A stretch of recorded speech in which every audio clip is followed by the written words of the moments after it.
Amid the rhetoric surrounding the conflict in Syria, former UK Prime Minister Tony Blair admitted that there are elements of truth in the accusation the intervention in Iraq in 2003 was one of the main causes for the rise of Islamic State.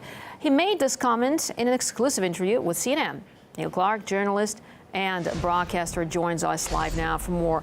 So, Neil, thanks so much for being with us here in the program. Can you perhaps shed some light as to, why now is this happening? And is there something in the timing at all that Blair admitting the failures of the 2003 campaign? Well, I woke up this morning to the rather dramatic news headline that Tony Blair had apologised for the Iraq war. And I thought, well, what's happening here? Of course, when I actually looked at the story closely, more closely, he hasn't done anything of the sort. He hasn't apologised at all for all he said. And his very same words were there were elements of truth in the idea that the Iraq invasion may have led to the rise of ISIS. Well, that's one way of putting it. In fact, without the Iraq war, we wouldn't have the Islamic State today, would we? And so I think that this is really a more spin from this warmonger. It's an attempt, I think, to justify the Iraq war rather than being an apology. What he's trying to do is to justify. He said that he'd find it very hard to apologise for removing Saddam Hussein from power. But, of course, regime change is illegal under international law. So I think to answer your question directly, I think the reason he's coming out with this now is, of course, Chilcot, the Chilcot report, which we're still waiting for. Goodness knows after how much longer we've got to wait for it.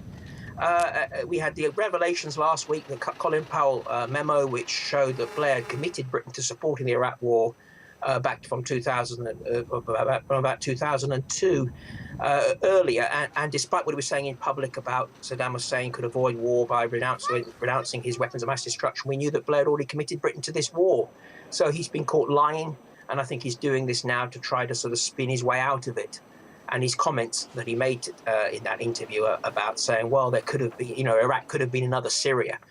Had we not intervened? Well, that's absolutely ludicrous, isn't it? Because, of course, Syria, part of the reason why Syria is in such a state is because, of course, radical Islamic terror groups like the Islamic State, which have been caused by the Iraq war. Well, Blair also said that intelligence data on Saddam's chemical program was wrong. So how could they start an intervention based on unconfirmed data? Well, this is just all spin from Blair. The reason they invaded Iraq was because Iraq didn't have WMDs. If Blair and Bush had generally thought Iraq had WMDs, they would not be invaded, would they? They would have been deterred from invading. Don't forget, people like Blair, these are the same people who are telling us now Britain must maintain Trident. We have to have weapons of mass destruction to deter attack. And the very same people telling us this are the people who want us to believe that we invaded Iraq because Iraq had WMDs. We know quite clearly that Tony Blair and the warmongers, they lied to us about Iraq having WMDs, and now they're trying to blame the spooks. They're trying to blame the intelligence services.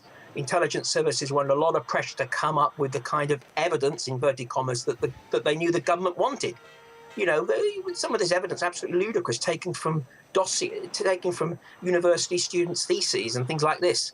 And this was sold to the public as evidence that Saddam's got WMDs, which was then used to justify an illegal war, which up to 1 million people have been killed. It was a great lie was told.